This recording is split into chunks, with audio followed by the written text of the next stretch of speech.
সূরা কাসাসের 56 নম্বর আয়াতে আল্লাহ তাআলা বলেন, নিশ্চয় তুমি যাকে ভালোবাসো চাইলে তুমি তাকে সৎপথে আনয়ন করতে বা হেদায়েত দিতে পারবে না, বরং আল্লাহ তাআলা ভালো জানেন কে সৎপথের অনুসারী এবং কে সৎপথে আসবেন।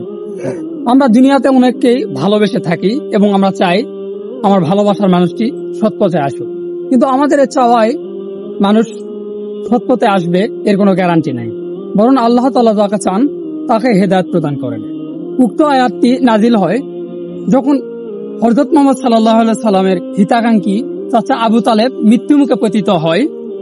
তখন হযরত মুহাম্মদ সাল্লাল্লাহু আলাইহি সাল্লাম প্রাণপণ চেষ্টা করতেছিলেন যেন তার চাচা মৃত্যুমুখে লা ইলাহা ইল্লাল্লাহ বাক্যটি একবার পাঠ করেন, কিন্তু তার চাচা কোনোভাবেই উক্ত বাক্যটি পাঠ করলেন না এবং সে সময়ের প্রেক্ষিতে আল্লাহ তাআলা উক্ত আয়াতটি নাজিল করলেন। উক্ত আয়াতটি দ্বারা এটা প্রমাণিত হয় আমরা যাকে ভালোবাসি চাইলে আমরা তাকে হেদায়েত দিতে পারবো না, বরং আল্লাহ তাআলা যাকে চান তাকে হেদায়েত প্রদান করেন। ধন্যবাদ।